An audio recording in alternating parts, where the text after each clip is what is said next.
Vai da Sorte, com Joel Azevedo. Oh, Miss Vai da Sorte. Muito boa tarde, está no ar mais uma edição do Vai da Sorte, um programa onde a sorte não vem ao caso, e neste caso tenho a sorte de estar na companhia do André Leonardo. Muito boa tarde, André. Olá, tudo bem? Como é que estás aqui neste Vai da Sorte? Tudo impecável. Bem, és aqui um convidado muito especial, para quem não sabe.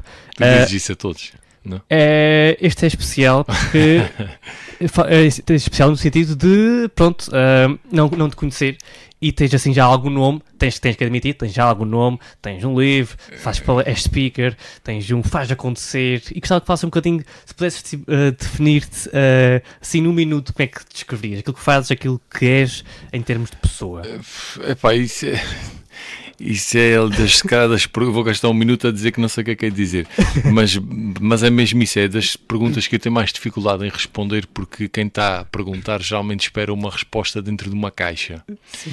E eu nunca me enquadrei muito nas caixas. Aliás, eu faço muitas coisas diferentes. Portanto, se tiver que me enquadrar numa caixa, eu digo que sou alguém que faz acontecer. Boa. E depois o quê? Depois, para isso é preciso ter tempo. Num minuto só é mais difícil. Mas digo isto mesmo com humildade, que é uma das coisas que ainda outro dia o meu filho, que tem 4 anos, perguntaram-lhe no colégio o que é que o pai fazia e a mãe fazia. E ele teve a resposta que eu não seria capaz de dar. Ele disse o meu pai gosta de ajudar as pessoas a pensar. É uma boa definição. É espetacular e eu acho que vou começar a usá-la para estas respostas rápidas. Fica André Leonardo, uma pessoa que gosta de ajudar. Gosta de ajudar as pessoas a pensar. Perfeito. Ajudar a pensar, também não é só ajudar a pensar. A pensar. Aquilo que fez vir aqui como convidado foi o Faz Acontecer, mais uma edição deste ano. Esta foi a 10ª. Sétima, estava aqui a confundir. 7ª edição.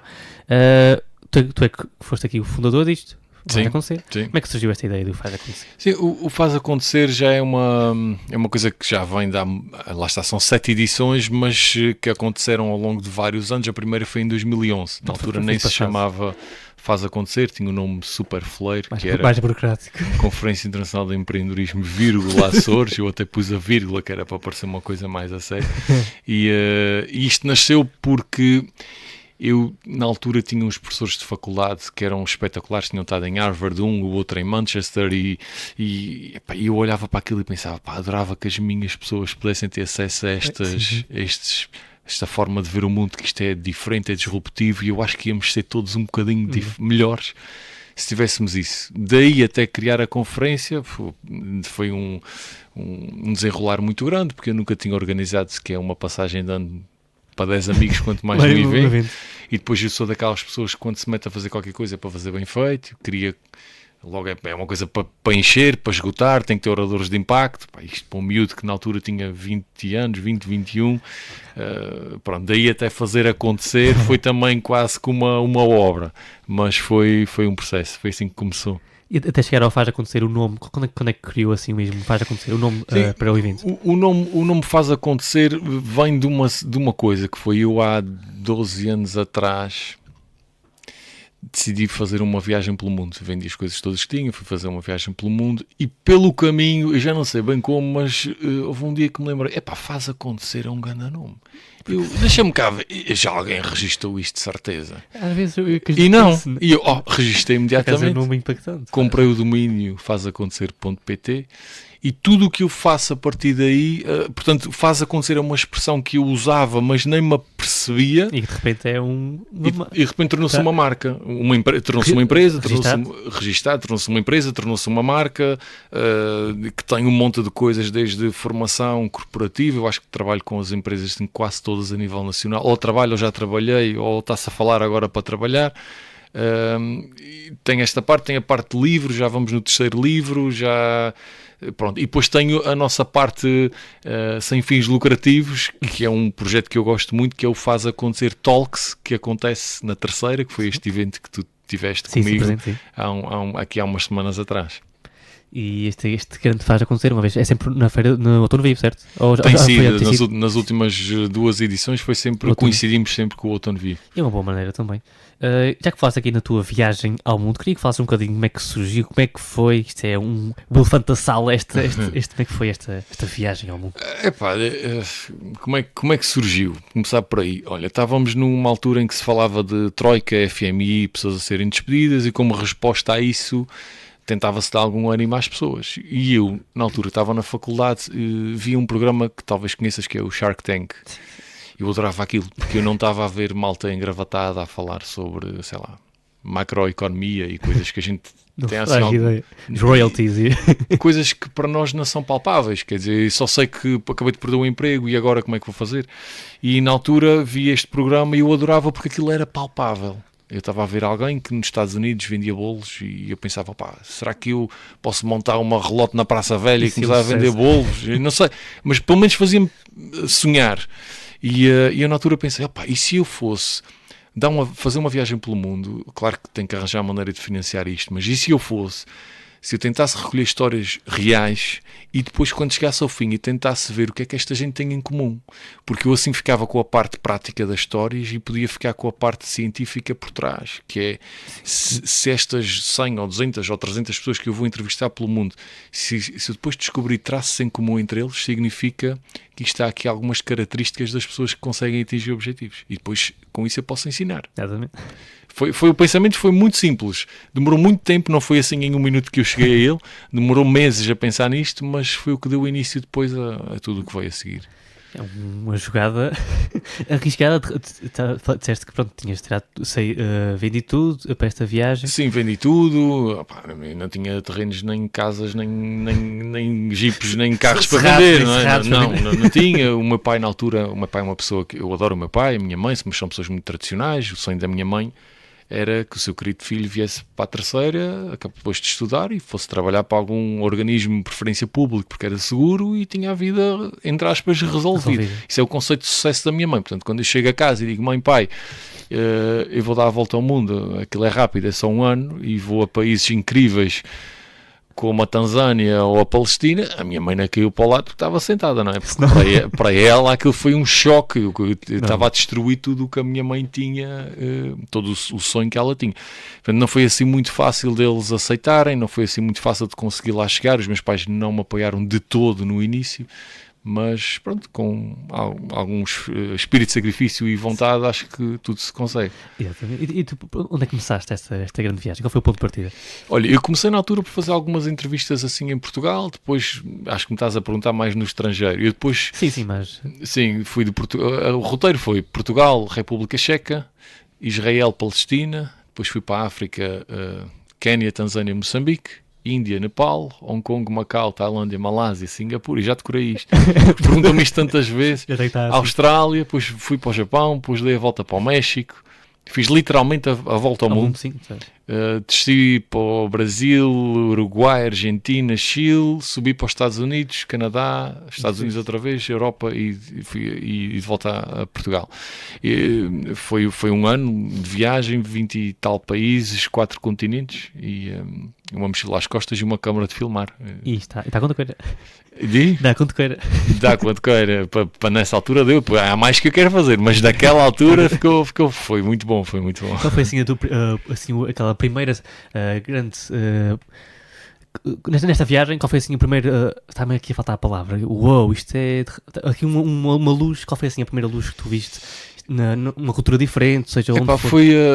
Eu não sei qual é a imagem que tu tens de Israel, mas a que eu tinha é a que aparece na televisão todos os dias, bombas, guerra, e quando cheguei lá não era nada disso. E há um sentimento que é, eu não sei se tens, mas quando eu falava com os meus amigos, malta, estou a pensar fazer o que é que seja, do outro lado vinha sempre, não te metas nisso, que eu já tenho um primo que não sei o que tentou, o meu avô, o meu pai, esquece isso. Ou seja, tu sentes-te um bocado o estranho. Sim. Tu és a ovelha negra. Quando tu vais a Israel, é o contrário. Ou seja, se tu não tiveres um projeto, um sonho, uma empresa, uma coisa, tu és a ovelha negra. E eu ali achei aquilo, foi o meu uau, foi fogo, olha só para isto. E se pensares, Israel tem 7 milhões de pessoas, mais coisa, menos de Portugal. Tem mais empresas tecnológicas em bolsa do que a Europa e a China juntas. Pelo menos na altura. Tem grandes avanços tecnológicos, as pessoas é que não sabem. Eles estão sempre à guerra com todos, eles têm um monte, aquilo lá aquilo é um deserto, e eles mesmo assim, com todas essas dificuldades, com menos pessoas, conseguem fazer muita coisa. Então eu pensei, então isto não está tanto nas condições, isto está mais nas decisões que a gente toma para chegar lá. Portanto, esse foi o primeiro uau da viagem para mim.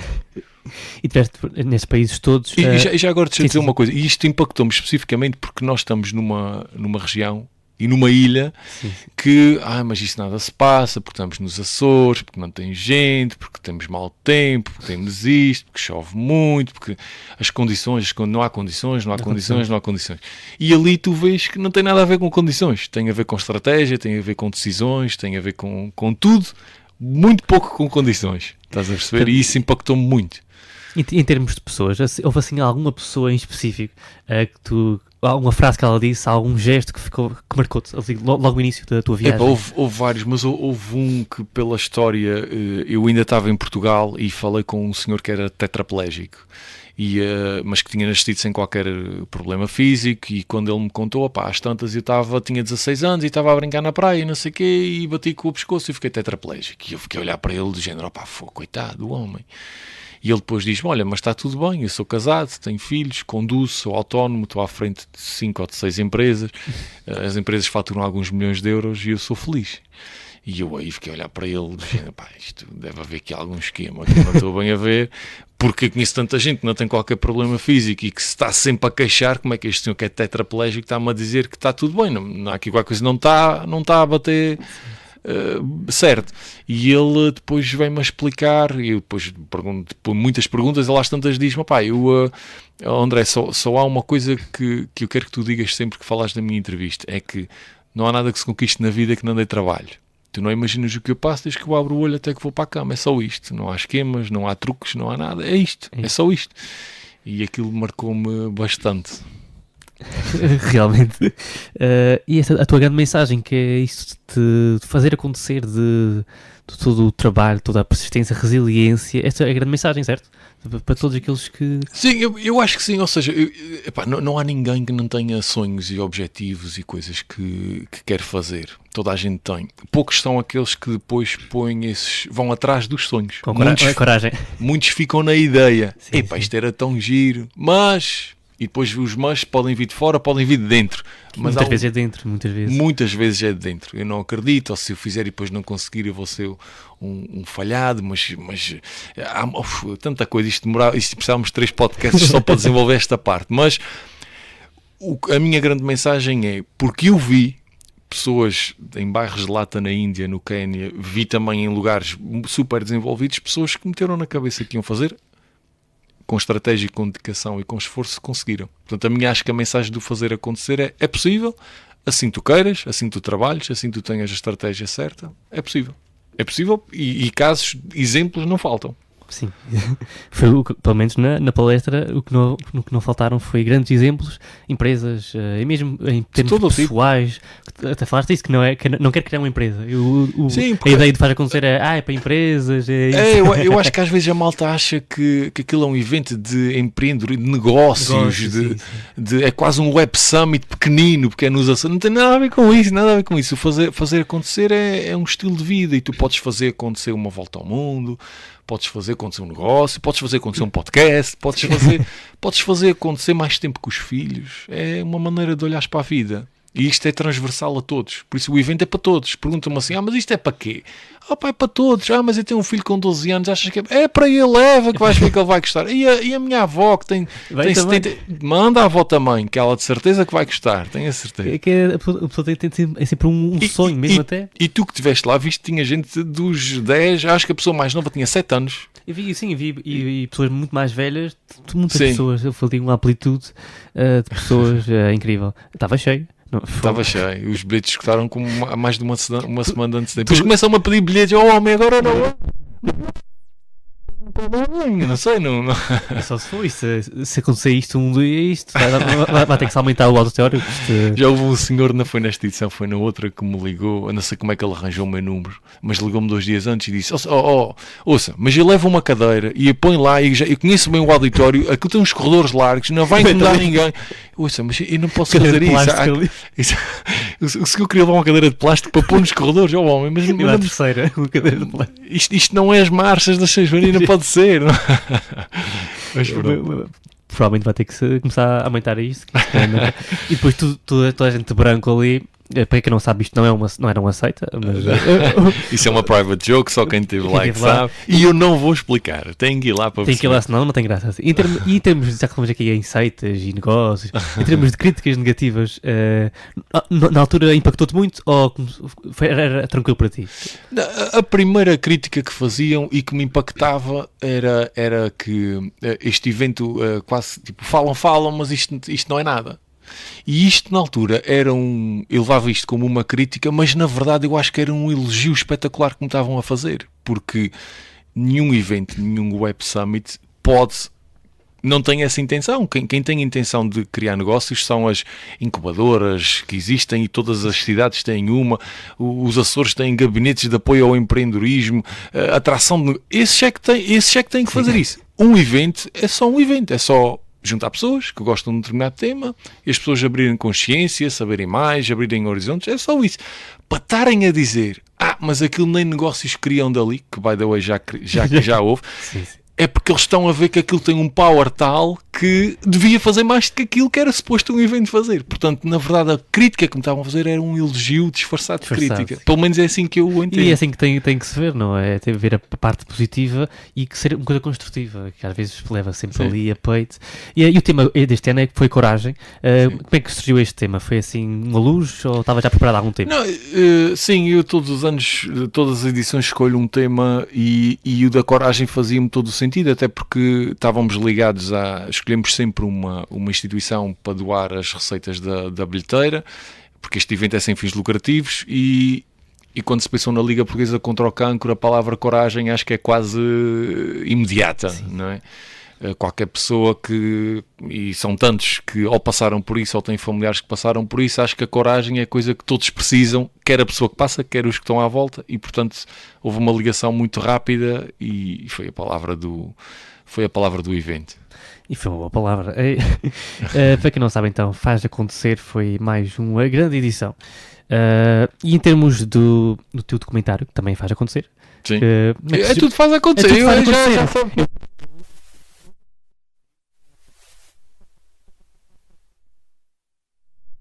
Já estava preparado há algum tempo da viagem, gravaste muitas coisas na viagem? Sim, é assim, eu na altura não havia podcasts, não é? Por isso na altura o que é que a gente fazia? Tinha uma GoPro muito ranhosa que levava comigo, não é? Na altura era bom uma GoPro. Na altura era bom, mas hoje pronto, era ranhoso, temos que admitir que era ranhoso.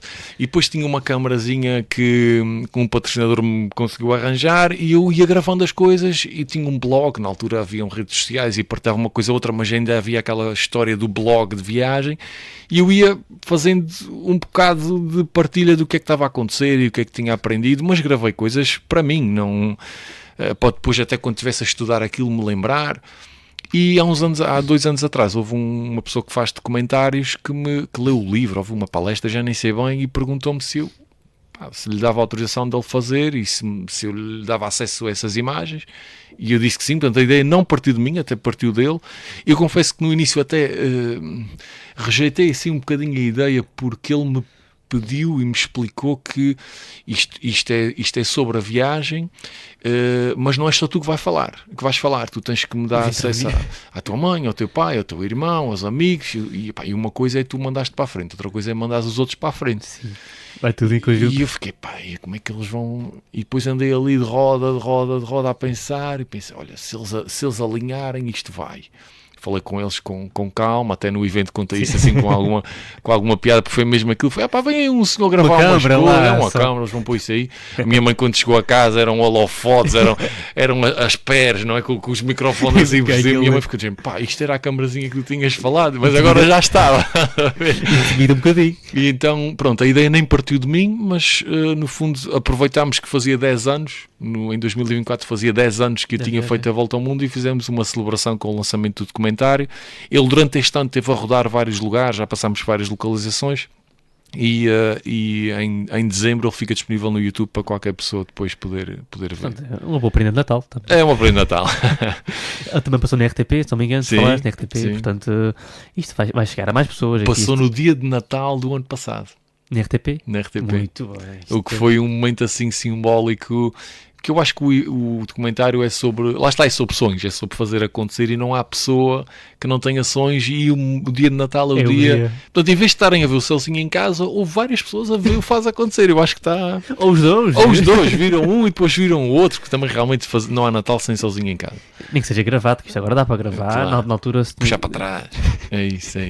Na altura tinha que se ver em direto, senão não dava. Senão acabou. E eu ainda apanhei isso, quando era muito, muito novinho, ainda apanhei as gravações, tinhas que gravar, quando era, onde a minha mãe gravava séries, Prison Break, ela dizia que Prison Break tinha que gravar, era naquele dia que dava, e se não tivesse, não dava. Antes das gravações não dava, tinha que ser. Agora um bocadinho, e às vezes também tinha graça, tinhas que perder um bocadinho de tempo para ficar ali, agora dá depois e vejo, não sei É muito fácil, não é? É muito fácil também. Isto também era uma maneira de, pronto, que isto agora está disponível em todo o lado, a toda a altura. Na altura tinha que fazer um esforço para conseguir, e também era uma maneira diferente. Era uma maneira diferente de fazer as coisas. Portanto, tens já um livro, tens um documentário, tens tantas coisas. E tens já projetos para o próximo ano, coisas futuras. Ou estás mais assente agora? Olha, o projeto que tem para o próximo ano é o meu terceiro filho que vem a caminho, neste caso é um projeto. É o melhor projeto de sempre, e esse é um projeto grande, e depois há muitas coisas que eu já tenho e também estou numa fase de consolidação, tenho muitas palestras, já trabalho com muitas empresas, não necessariamente trabalhar com mais, mas consolidar o que já temos, porque eu nunca sonhei, nem quero ter uma empresa muito grande, não quero... eu quero ter tempo para ir buscar o meu filho ao colégio. E portanto, eu quero trabalhar até ao ponto em que dá para ir buscá-lo ao colégio. Mais do que isso eu não quero, porque senão também não me serve ter as coisas para não ter o tempo. Exatamente. E portanto há aqui uma série de coisas que eu não necessariamente quero mais, quero até redesenhar, consolidar, para conseguir conjugar ainda melhor a parte profissional com a parte pessoal. E tenho 2 hostels aqui na terceira, já estão num ponto porreiro, já conseguimos encontrar a equipa certa. Portanto, há aqui uma série de coisas que tenho e não necessariamente quero. Há mais projetos, Quero consolidar os que já tenho. Quero consolidar os que já tenho, e para pôr outros vou ter que provavelmente ajustar algumas coisas que já tenho, que é para não afetar outras coisas. Isto também vem de, não sei se é os cabelos brancos que começam a chegar, mas a gente começa a perceber o que é importante dentro das coisas importantes. E pronto. Consolidar aquilo que já se tem, que às vezes também muita coisa também depois para dar conta do recado de tudo. E ter tempo um bocadinho para tudo. Se começar a ter muita coisa. Eu acho que a gente, se perguntares a qualquer pessoa que está a ouvir isto, o que é ter sucesso para ti, as pessoas todas vão ter respostas diferentes. Para uns vai ser ter 1 milhão de euros na conta, para outros vai ser ter 100 milhões de euros na conta, para outros vai ser conhecido, para outros vai ser ter tempo para os filhos. E isso é uma pergunta que, se tu não te perguntares a ti próprio, tu vais um bocado no que é suposto. Sim. E o que a sociedade te vai passar, provavelmente, ter sucesso é andar com o carro da marca X, é ter o telefone da marca Y, é ter muito dinheiro na conta, é estar sempre busy, super ocupado, não ter tempo para nada. Isso é que é ter sucesso. Para mim, isso é super infeliz. Eu ia ser super infeliz se fosse assim. Portanto, eu, como tenho essa resposta muito bem dada para mim próprio, o resto é que vai ter que se adaptar a isso, não é isso que se vai adaptar ao resto. Até porque, pronto, o sucesso, se não for, não conter felicidade, acho que não é assim bem sucesso, pronto. Mas lá, depende de cada pessoa, mas sinto que muitas pessoas pensam dessa forma. E se para alguém o sucesso foi ter o carro e o telemóvel, encantado. Por acaso, para mim não é essa definição. E isso também é a essência de no mundo todo, sabes que há completamente versões todas diferentes das pessoas todas. E houve assim alguma opinião ou alguma uma frase assim mesmo diferente, uma opinião que pensaste, epá, esta pessoa está muito à frente ou está muito atrás, ou assim, algo muito diferente do que estás habituado a ouvir.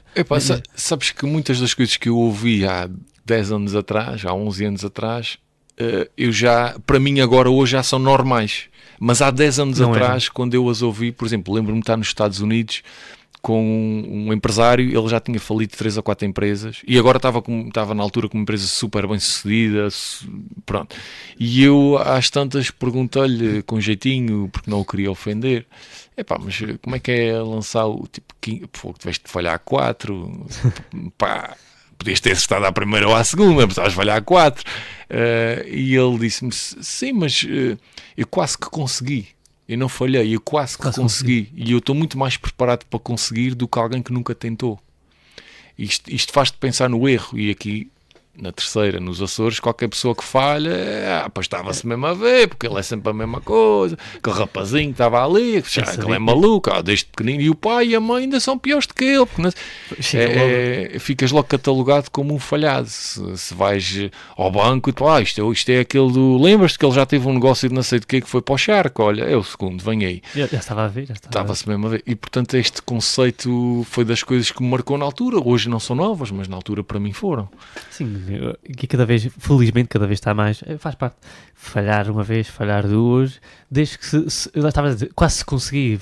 Não é ser esta, há de ser na próxima, mas com o sonho e aquilo de querer conseguir é aquilo que nos move. Se não for só, desde que o erro não seja a mesma coisa, se forem coisas diferentes, a gente está a evoluir. Não... Exatamente, e é perceber o que é que pode melhorar e sempre com tentar fazer melhor. André, isto é um podcast que às vezes não tem bem rumo, como não sei se já percebeste, mas já sempre há coisas que gosto de falar aqui com os meus convidados, desde já. Qual é a tua história que gostas de contar em todas as festas, todas as reuniões de amigos, uma história assim mesmo engraçada, seja o ano passado, seja de há muitos anos, qual é assim a tua história engraçada para contar? Foi assim uma história para contar. Quando me perguntam coisas assim da viagem, já tenho assim duas ou três. Há uma que eu conto quase sempre quando não conheço as pessoas, ou seja, não é quando estou com amigos de infância, mas quando estou assim com pessoas novas, conto quase sempre, que é uma história da viagem, que é, eu estava na Índia, no meio de Delhi, que tem 18 ou 17 milhões de pessoas, é muita gente, se a gente acha que às vezes já há trânsito e lá, assim, é um bocadinho, se a gente acha que Lisboa tem trânsito, é só um bocadinho mais. E estava lá no meio daquela confusão e houve um senhor que vem assim para o meu lado, deu-me um toque assim no pescoço e eu olhei para ele e ele perguntou-me se me podia limpar os ouvidos. E eu fiquei olhar para ele, limpar ouvidos, como assim? E ele diz: que país é que tu és? E eu respondo: sou português. E ele diz: eu sou Cristiano Ronaldo a limpar ouvidos, sou o melhor limpador de ouvidos do mundo. E eu fiquei parvo a olhar para ele, como limpar ouvidos, de ainda deve ter percebido bem o que é que ele está a dizer. E então o homem limpava mesmo ouvidos na rua, é a profissão dele.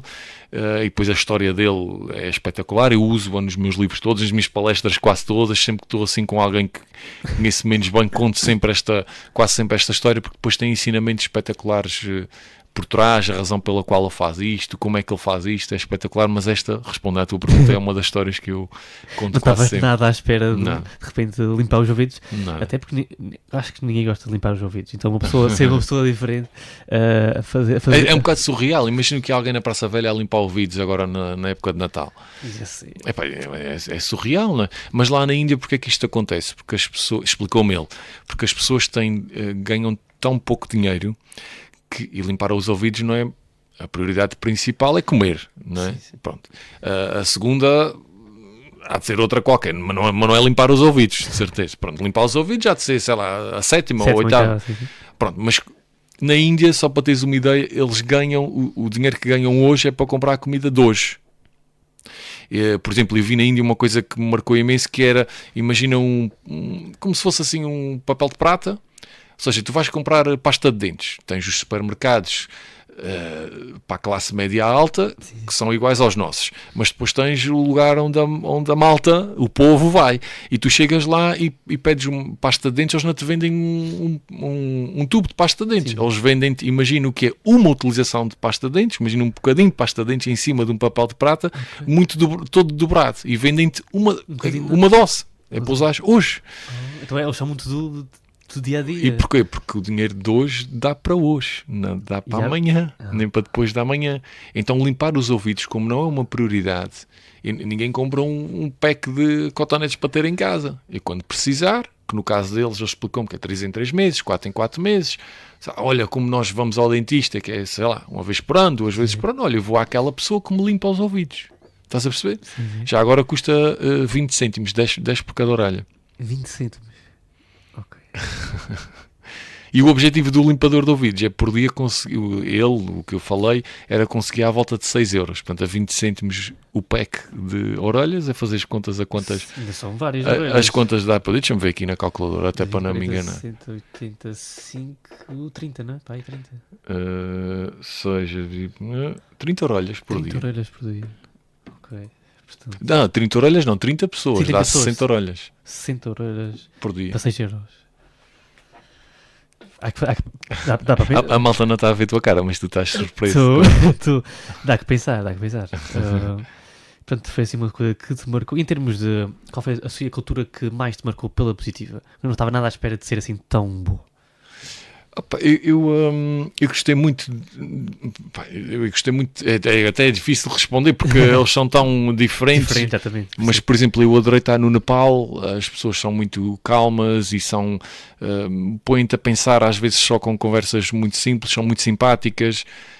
Depois estive na Austrália, também adorei, porque eles têm um estilo de vida até um bocadinho parecido com o nosso. Eu estive em Sydney, que é uma cidade enorme, mas ao mesmo tempo há aquela coisa que a gente tem aqui na Terceira que eu adoro, que é tipo, tem 1h30 de almoço e está perfeitamente para ir dar um mergulho à Silveira, tomar um duche e voltar para o trabalho.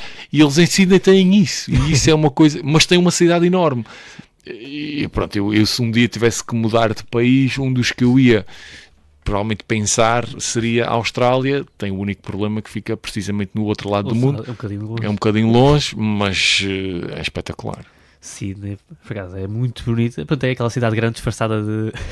Uma cidade pequena disfarçada de cidade grande. É espetacular. Qual é assim o teu destino que falta de ti, que queres mesmo ir, que nunca foste? Isso é muito fácil. Islândia. Islândia. Estou já aqui há uns 3 ou 4 anos assim a ferver por dentro para saltar para lá.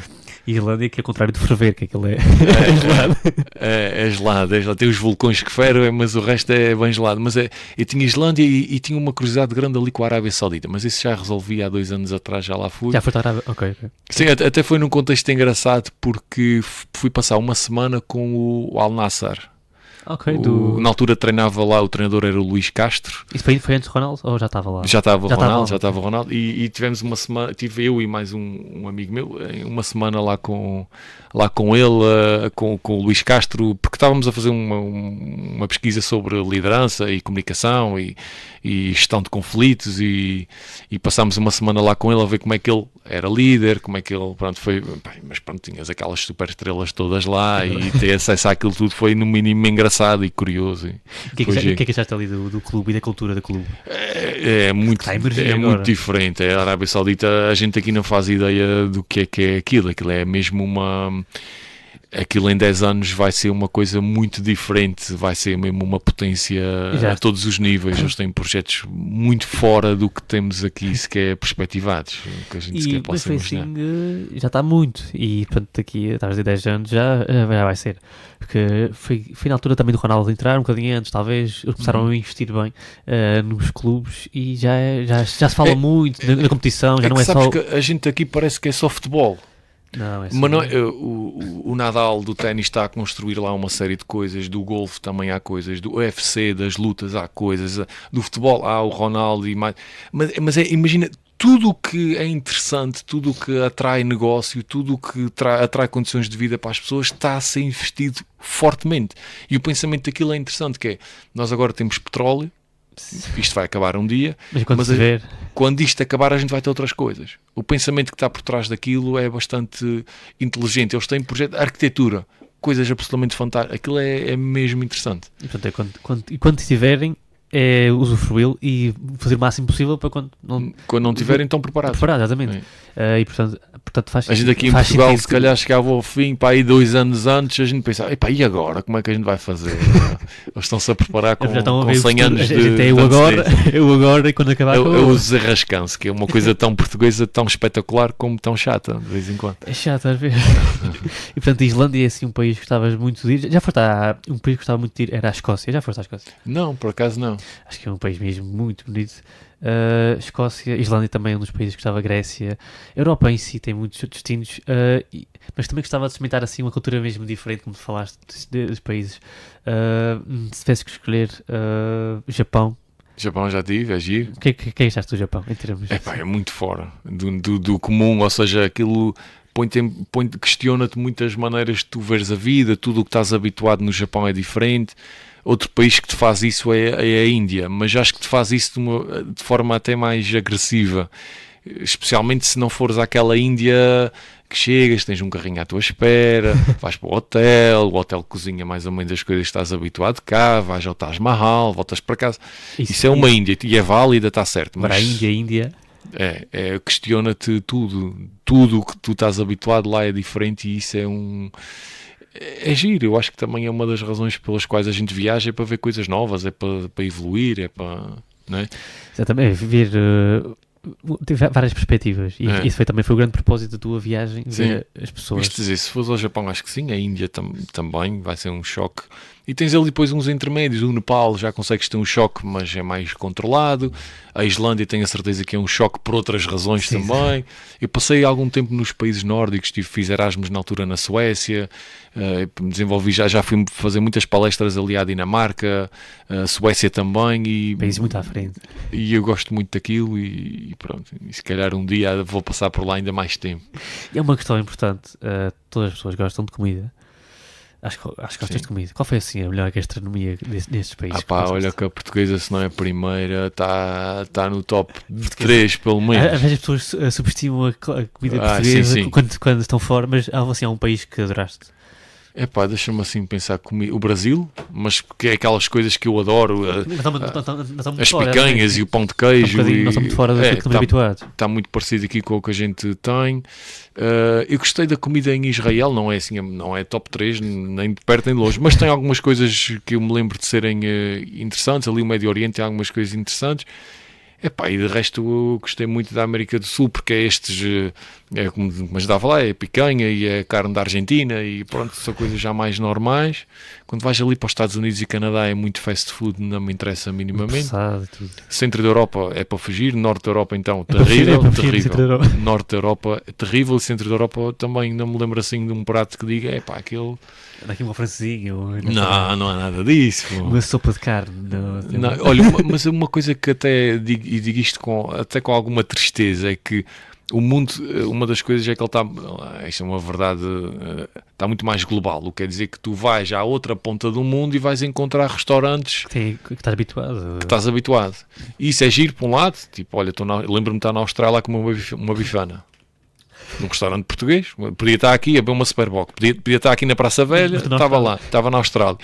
E isso é espetacular por um lado, tem o seu quê de engraçado, por outro lado, se isto acontecer demasiado, queres comer comida australiana, já é difícil de encontrar. Quanto mais global. Pizzas encontras a todo lado, hambúrgueres encontras a todo lado, e às vezes o perde que é genuíno... Perde aquela essência perde que antes era só ali, agora está em todo o lado. Portanto, mas é importante falar de comida, que já me está a dar fome aqui pensar em comida. Uma das coisas que as pessoas têm mais saudades é a comida. Queria falar de saudades. Qual é assim a tua maior, aquela nostalgia que tu tens, seja de infância, ou assim, que tens mesmo saudades e que gostavas de voltar um dia, àquele dia ou àquela altura, ou alguém específico? Tens assim alguma coisa que tens saudades? O meu avô. Teu avô? Sim, sem dúvida nenhuma. O resto felizmente ainda tenho, os pais ainda tenho. Mas o meu avô, assim, acho que era assim, se pudesse voltar um bocadinho lá, uma conversazinha. Eu não sei se queria voltar lá, porque depois o saber que era só aquela vez ia-me custar muito. Se calhar é só aceitar que foi, o tempo que tive já foi muito bom e se calhar não precisava de voltar, mas é uma memória. Só um abraço, muito... assim, se pudesse. Acho que sim. Isto era uma coisa que podia acontecer, uma viagem no tempo, só para trás, para voltarmos a fazer alguma coisa diferente, ou assim, alguma coisa que gostavas de fazer e que não fizeste na altura? Não, eu acho sempre que as coisas todas que a gente faz ou que não faz são por alguma razão, e é aceitar que elas foram como foram e para a frente, se a gente quiser ou puder, pode fazer melhor, mas se também não foram como a gente queria, também foi por alguma razão, foi para nos ensinar alguma coisa, foi para a gente evoluir. Essa parte de voltar atrás, se fosse possível, que by the way não é, mas se fosse... Por enquanto ainda não. Por enquanto ainda mas não. Esta semana até já estava acontecendo. Por isso é isso. Mas por acaso gostava muito de voltar no tempo, não sei. Acho que era interessante. O futuro, pronto, há de ser o que for, não é? Mas o passado, ou ver as coisas com outros olhos, ou ver... Tens nostalgia? Sim, voltar ali um tempo da escola, ou ao momento ali em casa da avó, antigo, que marca sempre um bocadinho, a ver as coisas com outra perspectiva. Mas só está a ver sem as pessoas estarem a ver a gente está ali, mas não sabe, isso é que era interessante.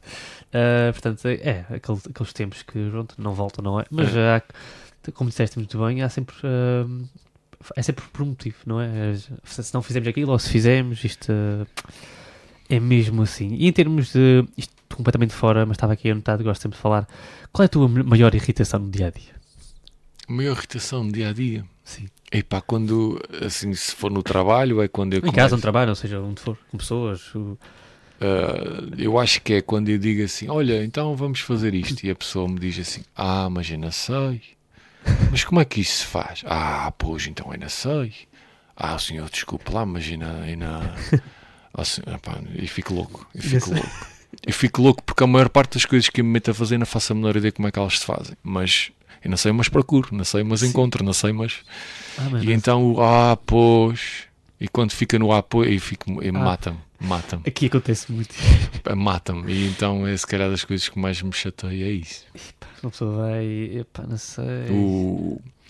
As pessoas, o ser parado, sabes? O ser sem tempero, o ser sem sal, sem alma. Fogo, mexe, caramba. Não sabes, mas já tenta... Não sabes, mas e então? E não sabes, mas já tentaste saber? Já... pois, não tinha pensado. Fogo, está bem, ok, já percebi. Deixa estar que eu faço. Mas não há problema, não é? Pronto, agora tem pessoas. Mas isto antes irritava-me mesmo. Agora eu até me pode irritar, mas eu já não. Também já às vezes já não vale a pena. Já não dou. Pronto, está bem, ok, deixa lá. Mas já há pessoas que, pronto, não se pode fazer muita coisa, não é? Não tem aquela alma que às vezes é preciso. É porque eu acho engraçado que às vezes a malta. Parece que isto é sobre 22 dias de férias. Parece que isto a vida é sobre as São Joaninas que faltam 6 meses para chegar lá. Não é sobre... as São Joaninas são espetaculares, duram 10, acho que são 10 dias, não é?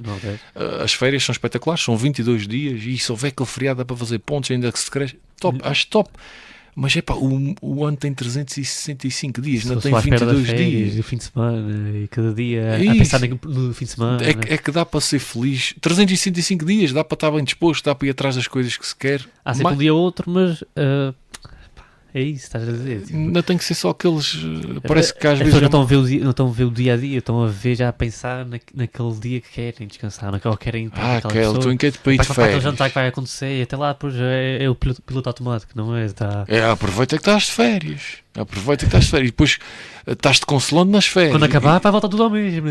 E depois, quando já estás ali nos últimos dias de férias, estou quase a voltar para o trabalho. Já não está a 100%. Já não está a pensar nas férias, está já a pensar. Já vou outra vez para a desgraça. Como se trabalhar, como se ir atrás das coisas que se gosta fosse mau. Não, é incrível. Eu acho que pode ser incrível se a pessoa também se permitir a isso. Exatamente, pensar pronto. E pensar também pode acontecer uma coisa boa no trabalho, pode ser uma coisa pequena no dia a dia, pensar nessa coisa positiva. Cá todos os dias há uma coisa boa que acontece. Eu adoro trabalhar. Eu adoro. Eu digo muitas vezes ao meu filho, olha o pai, e faço isto com alguma intenção, não é tipo, fogo, agora é segunda-feira. Não, eu digo, está quase na segunda-feira. Fogo, o pai, olha, segunda-feira vou ter uma reunião assim para este projeto, vai ser, sabes, com entusiasmo. E ele olha para mim e diz, fogo, que fixe, o meu pai deve fazer umas cenas fixe. Ele está contente, portanto ele está... E eu quero lhe passar é que dá para fazer coisas engraçadas, dá para ter a parte financeira também, é isso que é importante para toda a gente, dá para ser feliz e dá para ter a parte financeira também cumprida, dá para tudo. Assim tu também te permitas e vais atrás do que acreditas. Exatamente. Mas é isso, é uma boa mensagem. Uma boa mensagem, tentar aproveitar mais o dia-a-dia e não... Isto já está, para chegar ao lugar... Tem que aproveitar a jornada, não é só o objetivo.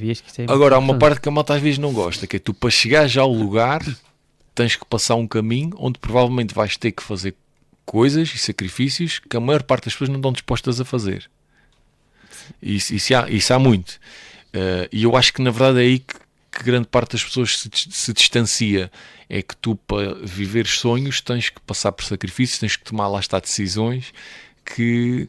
São muitas para o dia-a-dia. Eu lembro-me perfeitamente quando andava a vender as minhas primeiras palestras, mas eu lembro perfeitamente, eu vivia no Porto, eu lembro-me perfeitamente de me meter num autocarro no Porto até Lisboa, trocar de autocarro e ir para o Algarve, chegar ao Algarve para reunir com uma pessoa, a pessoa 10 minutos antes diz-me, olha, afinal não posso, Eu meti-me no autocarro, voltei para Lisboa Para o Porto, depois. e depois para o Porto, porque eu andava a poupar dinheiro para conseguir fazer alguns dos projetos. Isto aconteceu-me, mas não foi uma vez.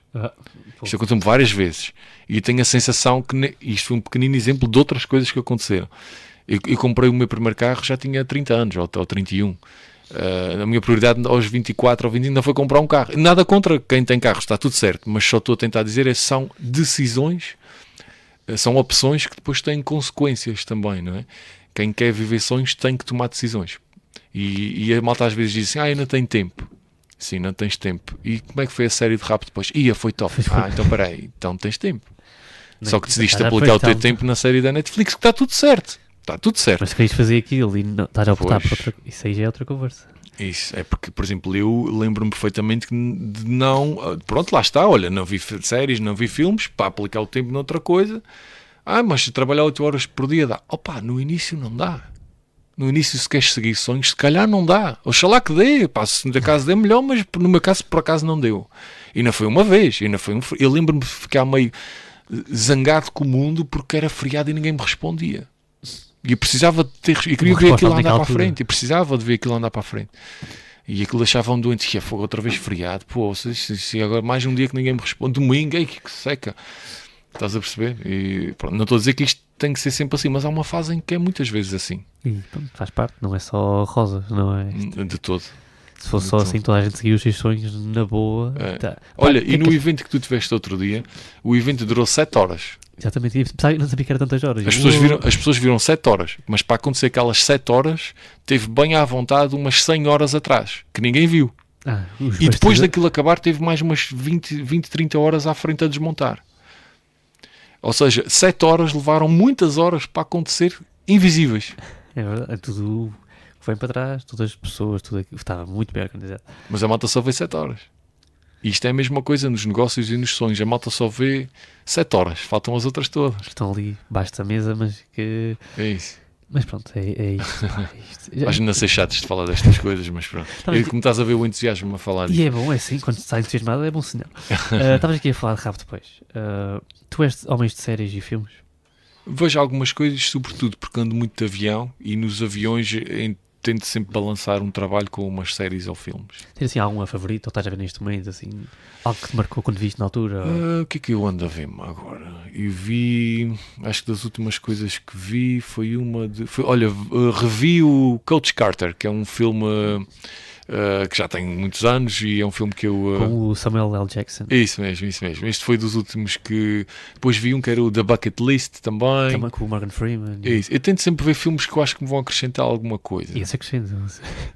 E pronto, eu gosto sempre... Vejo muitos documentários, pessoas que passaram situações, como é que reagiram, como é que fizeram, tudo o que diga baseado em factos reais, eu geralmente prendo um bocadinho a minha atenção. É verídico, quando é real tem logo outra essência.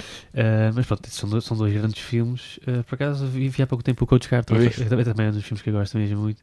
Tem aquela mensagem da união e o esforço e tudo mais, espetacular. E depois tem o Samuel L. Jackson, que pronto, é uma máquina. Dispensa a apresentação. E em termos de livros, tens assim algum livro favorito? Ou livro que... Faz acontecer. É aquela resposta já automática. Se eu não tivesse o meu livro como favorito, mal seria. Mas há muitos livros que me influenciaram muito. Olha, um que o meu pai quase que me obrigou a ler. Ele não, se lhe perguntar ele diz que não obrigou, recomendou. Para mim ele obrigou. Há duas formas diferentes. É um que se chama Pai Rico, Pai Pobre. Eu li o livro, devia ter uns 16 ou 17 anos. Já vi isso, não, Pai Rico, Pai Pobre. É um livro que eu acho que devia ser obrigatório, devia ser dado na escola. Foi um dos livros que mais me influenciou e até moldou a minha maneira de pensar a vida, porque fala sobre um conceito que é o da liberdade financeira.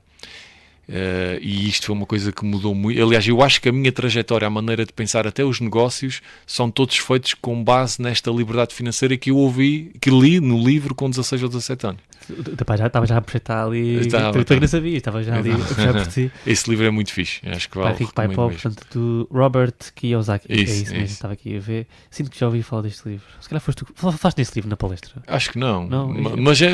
Mas também posso ter falado, porque eu gosto tanto do livro que...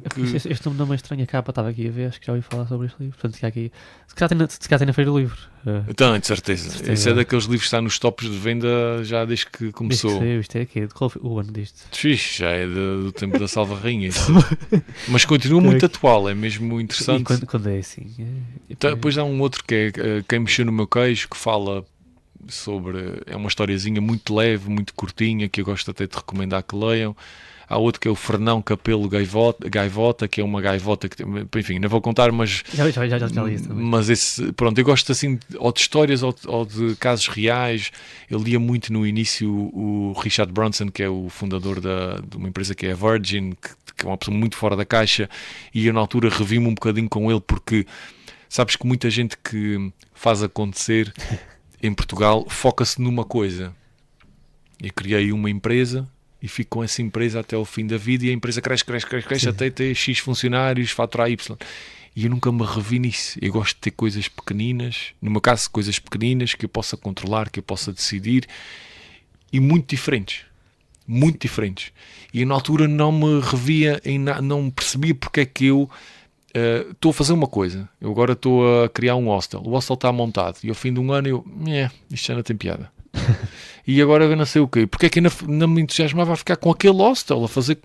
E quando o li, compreendi, e até percebi que há um perfil de pessoas que são assim, e quando eu me encaixo, que são o que eles chamam os empreendedores em série. Há muitos livros depois sobre isso. Depois, quando eu comecei a ler mais sobre a coisa, então eu não sou maluco, está bem, pronto, há mais gente como eu, ok, estou-me a sentir um bocadinho melhor. E depois percebi como é que eles faziam e o que é que resolviam, e então esses livros também são interessantes. Pronto, para mim. Livros que acrescentam alguma coisa. E em termos de clássicos, literatura clássica, tens assim algo? Não, nada. Não consigo. Não consegues? Pronto. Tudo o que sejam coisas assim... Ficção e assim, não? Não, tem que ser coisas com aplicação prática real. Tudo o que é tipo, olha, pode ser o romance, pode ser... Esquece, não consigo. Aliás, eu pensava que não gostava de ler. E depois percebi que eu não gostava de ler alguns livros. E outros eu gostava de ler. É isso, pá. O livro não é só... é uma história. Não, o livro... Lá está, esses que mencionaste não são ficção, não são romances, são livros reais. E não estou a dizer que são melhores ou piores, mas Pois, comigo claro, são e assim é que é giro ver. Cada pessoa tem os seus gostos. Já vamos com 52 minutos, mais ou menos. Queria que me fizesse aqui uma questão, que isto faz parte sempre desta reta final do episódio. Tens assim alguma questão que me gostavas de colocar? Também não nos conhecemos há muito tempo. Tens assim alguma curiosidade que gostavas que... Algo profundo, algo mais... Sim, não sei. Algo profundo? Profundo ou algo mais, sei lá, difícil? Posso perguntar? Então. O que é que te faz... O que é que te motiva a estar aqui, a fazer este podcast? Este podcast, por acaso, era um grande sonho meu. Já quando estava no secundário, sempre que tinha aquele sonho de fazer um podcast. Estava na altura também, a começar os podcasts, estavam a emergir.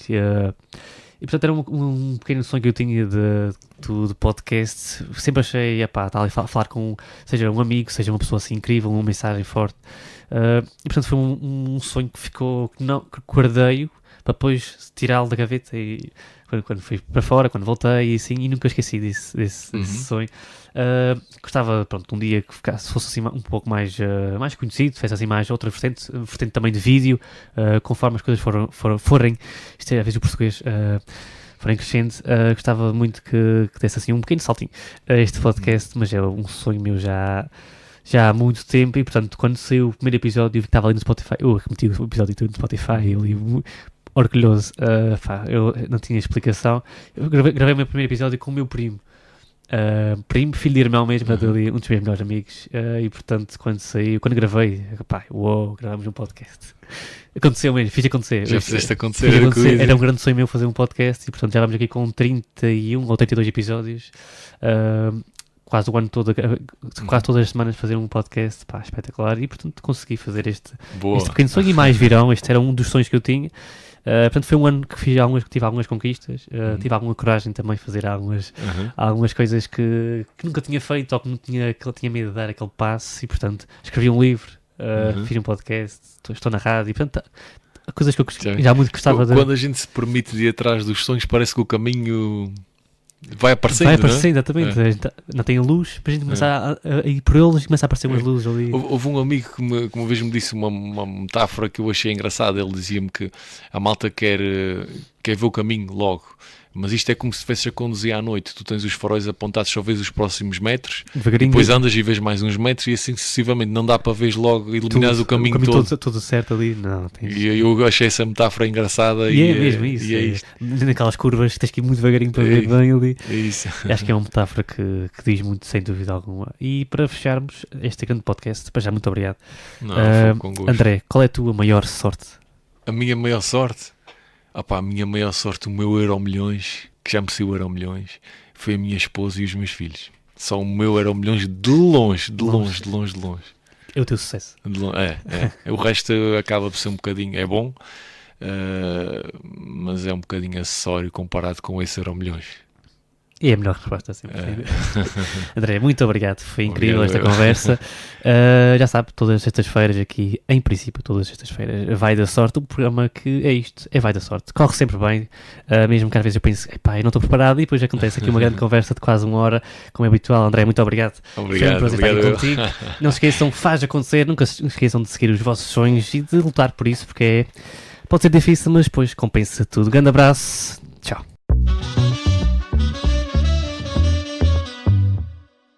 Vai da Sorte com Joel Azevedo. Oh, isso vai da sorte.